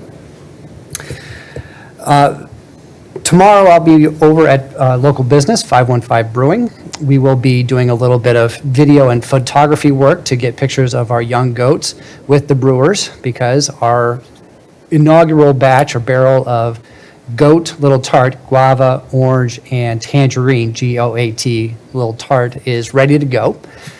The first barrel then will be used as a fundraising tool in collaboration with 515 to give ourselves a fun start with the Greenbelt Landing fundraising and really launch the goats into their next phase, because the goats aren't just about Greenbelt Landing, they're about a lot of things, but really start to position them as ambassadors for all kinds of Greenbelt improvements that we'd like to make over time, and a way for people to identify with the Greenbelt themselves and hopefully choose to invest as well in its long-term stewardship. So the package that we will start selling for pre-sale basis or pre-event basis will include branded pint glasses, the city, and also 515, a crowler of the Goat Little Tart, a T-shirt as well for a $100 donation. And folks will be picking those up starting at the first night of the Clive Festival. Has the GOAT's agents been, it's all been discussed with the GOAT's They get a cut of agent? it. What's Royalty the percentage? and Yeah, they get a all cut. that pieces, because boy, I see something coming here. See where this is going. I like the creativity. I like to spur this enthusiasm. I'm with you, Councilman. So we're looking forward to that fun with a local business as well, and a trail-oriented business as well. That's another important part of this story. We have completed our pre-application for the American Rescue Plan dollars that are going to non-entitlement cities in Iowa. So you heard earlier this week, the state of Iowa officially submitted their request for those dollars for the non-entitlement cities. These are dollars that will flow through the state to cities like Clive. I want to thank Joyce and Matthew especially for all that good pre-work that they did, because when it was time to sort of open up the door and say, start submitting your information, our pre-application was already done. All of our DUNS numbers and SAMS numbers, all the pre-bureaucracy work that it's required with federal money, we were already in good spot. And so I'm confident that well before we reach that early August deadline for when the state has to have distributed these dollars, we will have already been in a good position. So the first installment, because the state only has about 30 days to actually move the dollars, the first installment could be within that 30, 45 days coming to the city. Total amount that we're looking at is still up down that $2.4 million. That would be split in two installments, one this year and then another one next year.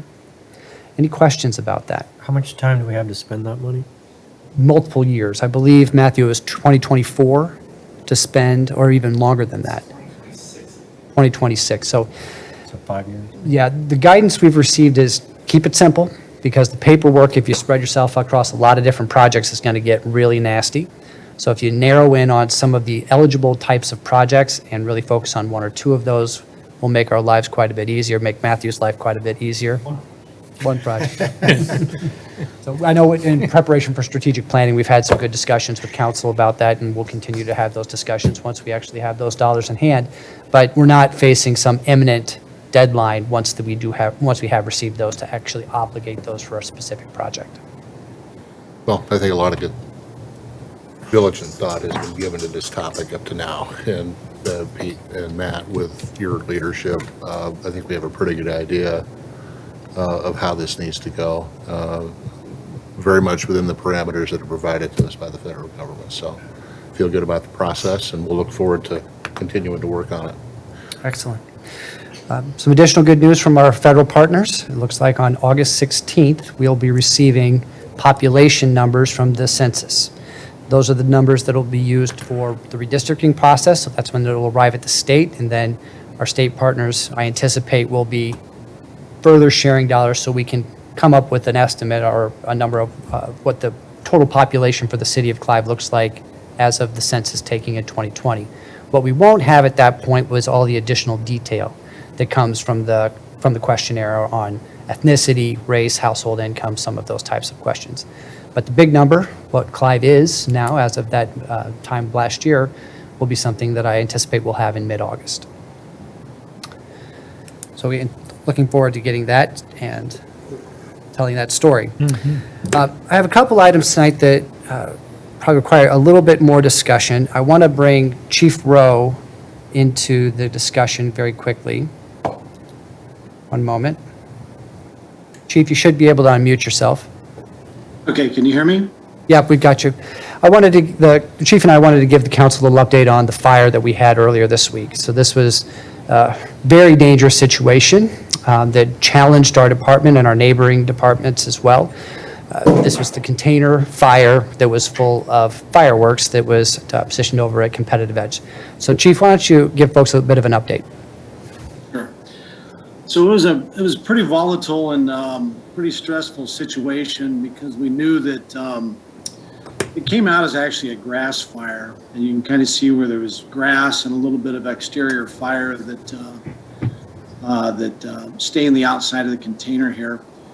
But particularly when you get fireworks inside of a closed storage container, we know that there's a pretty good potential of an explosion.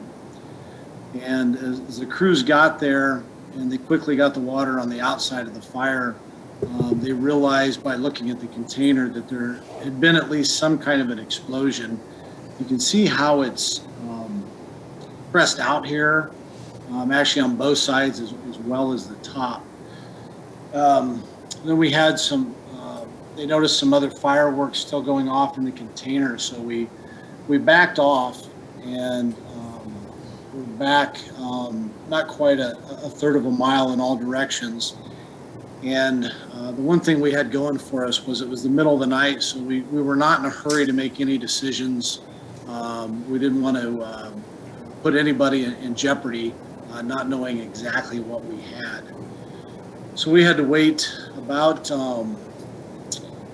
pretty much over about 2 hours until we stopped hearing fireworks, and we were comfortable moving up and taking a further investigation.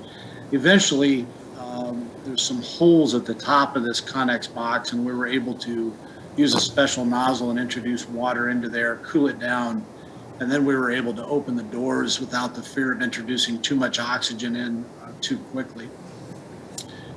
Our investigation showed that there was where you see the burned grass area, there was a garbage container.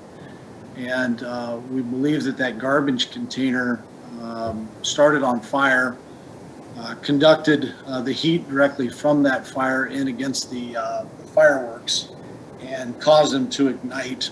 And at some point there was obviously a pretty significant explosion. I'll show you a different view. This is from inside the container, and you can see where the blast forced out the walls and the roof. The real scary thing with this is that based on the information we got from the fireworks company, is this container was only about 20% full of fireworks.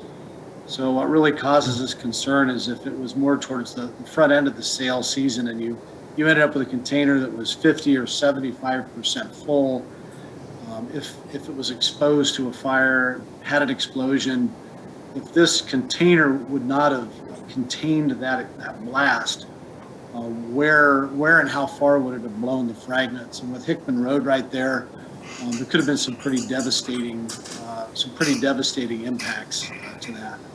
The other thing you'll notice is some fireworks stands across Iowa, they actually use a semi-trailer to store their product. And a semi-trailer would not have been built near as sturdy as what these Connex boxes are. And I've got...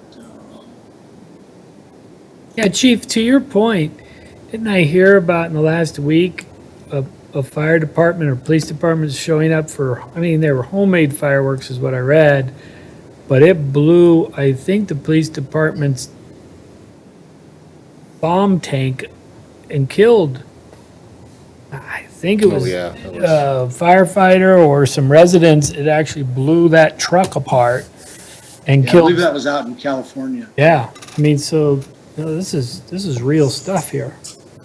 So some things that were real lucky for us is we knew there had already been a blast, and because it was the middle of the night, and because we have that elevation change between down where Competitive Edge is and where those apartments are in Urbandale, to kind of the northeast of that, or to the residential areas more towards the east in Clive, with that elevation change and it being night and knowing that most people would be at home and in bed, we didn't have to do any kind of an evacuation. So the management of the scene was fairly easy. But again, if a situation like this where you've got fire exposed to a closed container like this, there's just such a risk of an explosion. So we were lucky that we got through it safely and without getting anybody hurt.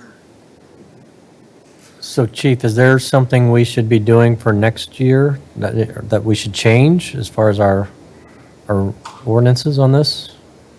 That's a great question, Ted. The fire marshal and I had been talking about the way this particular site laid out. And one of the things that had caused us concern was that the storage container was very close to the display containers. Our belief or our theory was that if we ever had an issue with a fireworks sales area, that it would probably be somebody being silly or foolish around a display area and could ignite one of those off. Because those are open, obviously there would be quite a fireworks show, but there wouldn't be quite the risk of explosion that you would have with the container. But you also don't want to expose your larger storage container to that heat. So I think next year we're going to push to require that the storage containers for many of our sales areas to be located further away from the display areas, and to make sure that we're not storing, have a garbage container or anything even close to the those Connex boxes that could produce heat or provide flame or any kind of a heat or ignition source. And certainly require Connex boxes, right? So they don't get to choose if it's a semi-trailer or a Connex box. We've not had that discussion, but I like your thought. I think this brings up a whole lot of thoughts about our standards as it relates to these types of facilities. I know this is brand new territory for us. Probably thankful they were in a shipping container versus a 48-foot standard drive-in trailer that would have blown to bits. I know these don't look good. I have a little bit of a problem with that. But, not just standards for aesthetics, but really more about safety. And Chief, we're going to depend on you and others on your team to give us some guidance on how we can have some improvement in our standards for these facilities and how they operate and how they stage and how they, and how they do things. And I drive by them, it looks like carnival time. So it's pretty freewheeling and people kind of doing what they want to do, and very concerning. I see a presentation from Mac. Right? I mean, Well, John, yeah, absolutely. all the cities should probably learn from these pictures. Yeah, That's a good come idea. up with some standardized recommendations. And I like what you come up with, Chief. A quick question, follow-up. From a fire marshal investigative point of view, you'd indicated that the fire started potentially from a garbage can part next to the Connex right there. Any idea where that heat source came from, or are we that far along in the investigation, or just wonder what your thoughts were? I'd like to invite Chief Vanema to speak on it. I saw that coming. He invited himself. He was at the podium. I was creeping this way. Although the investigation is still wrapping up, and no charges have yet been filed, we're pretty comfortable in saying it was accidental in nature, and it was somebody who was supposed to be at that property. It wasn't somebody coming from the outside. It was somebody connected to that sales who has said that they were most likely the accidental cause of that fire, but still wrapping that up. But it, I guess, in that aspect, it is good. It was an accident and not an act of arson, so.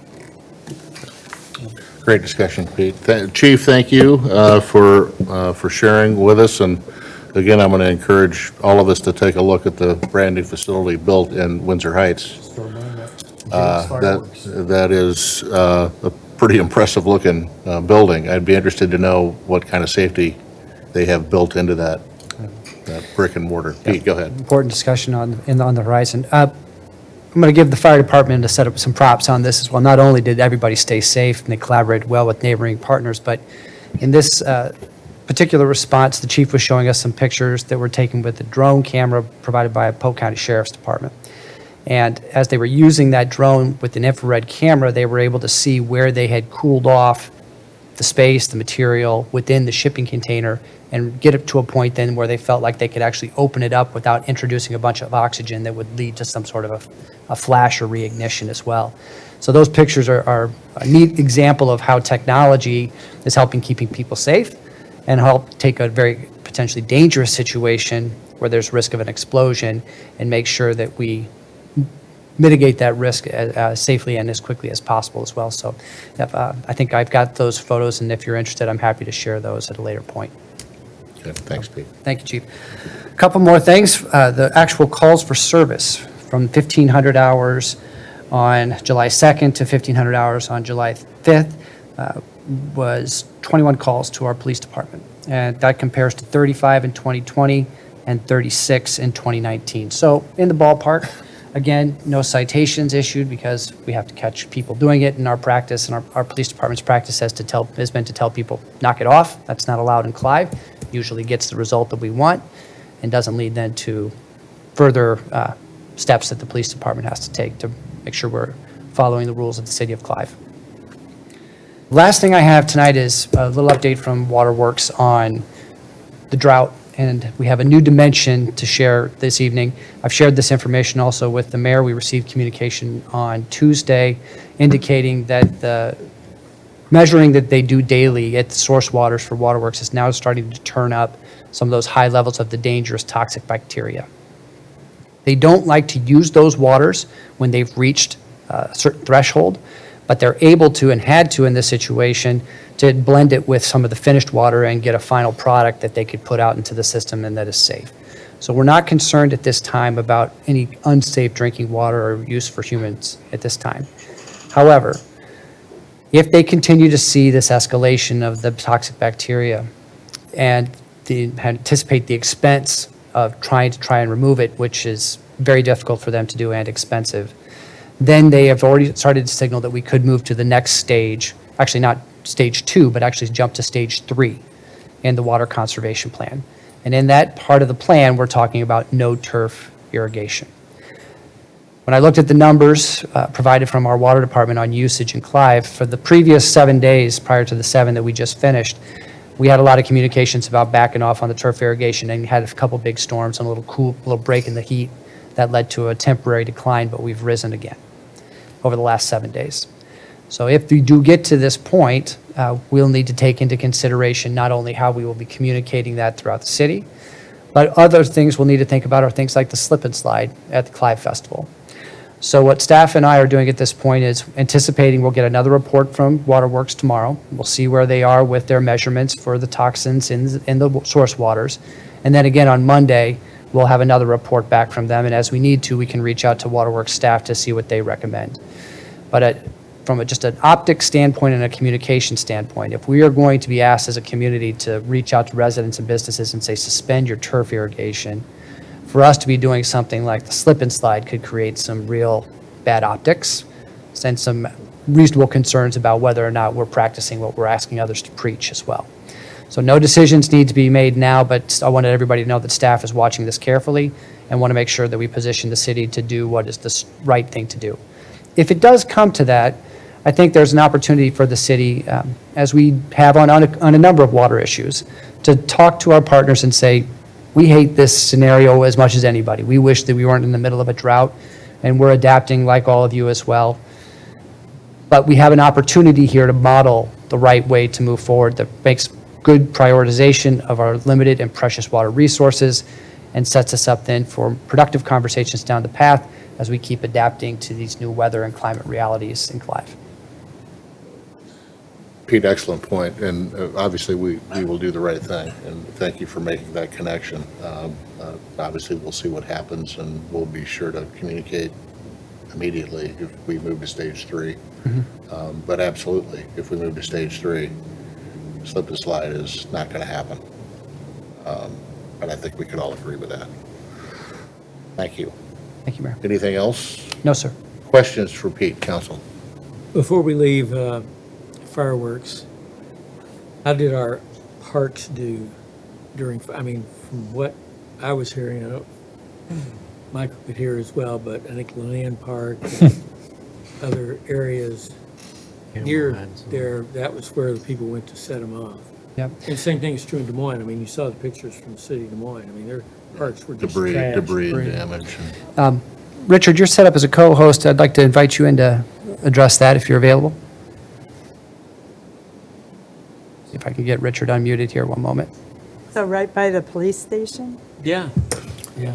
Well, lots goes on in the hood. And John and I's put it. Chief, did any word from your Celebration. staff night of, from about Lenan in particular? Clean fun, Susan. You know, and you think about it, though, I don't like them using Lenan Park, but boy, you see some of the places people are lighting them off in between houses and on driveways and, you know, Lenan might have been the most open space. Not that it's okay, but I didn't hear anything in particular on Lenan Park, but then again, that time in the evening where there's no one sitting around the police station, they're out, the 3 to 5 cars we have are spread out through the city, so it would not surprise me that Lenan wouldn't be a popular place to set them off. If you're in an apartment, it's a little tougher to go out on your patio and send it off. The park is probably safer, so.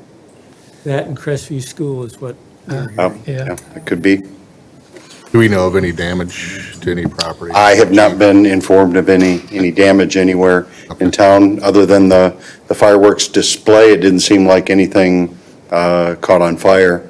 Which is really amazing when you think about the drought conditions that we've Correct. been in. I was expecting to have some issues. Any injuries reported?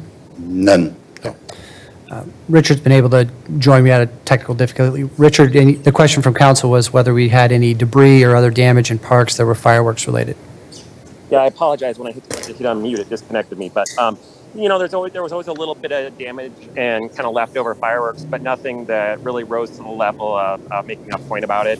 You know, a lot of sparklers and some of that trash. But for the most part, it was stuff that our staff could clean up in a pretty quick manner. So I wouldn't say it was anything as egregious as what we saw in Des Moines with Cabral Park. Now, out of abundance of caution, when we're talking about the professional display that we're going to be using at the Clive Festival, we're moving the big mulch piles so that they are positioned away from where we might end up with a problem. And we're also going to go with the fire department and public works and just give it a little spray down, make sure everything is a little moister than it might otherwise be. Looks like the weather might give us a little help on that as well.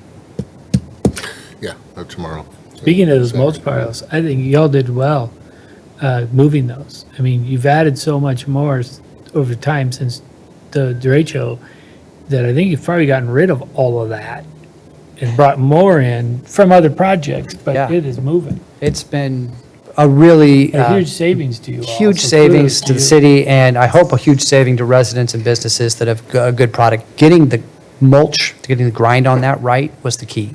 It's not a desirable product when it's long and stringy.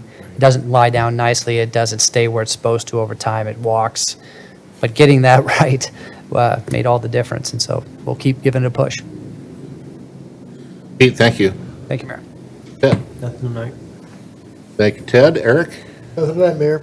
Thank you, sir. John? Nothing. Nothing from me tonight, except, since you brought up the water issue, I just wanted to say, as people are asking about that concern from Des Moines Water Works, it's really worth reminding everybody that it's really bad for the state of Iowa for Des Moines to have to dip into the Jordan Aquifer, because a lot of small communities are already having to re-drill to reach water to go into their water towers. And if we start drawing on it, it's going to be bad. So this is not just about the Des Moines Metro. I think it's a valuable thing for people to remember to say. So get off Thank my you. soapbox. That's good. Good one. Mike? I have several items here we'll go through. I have nothing today on. Madam Council, anything to share with the group? I have nothing to report this evening. Thank you. Matthew, any other correspondence we need to be aware of? Council, anything for the good of the order? Hearing none, we're going to adjourn at 7:58. Thanks, everybody.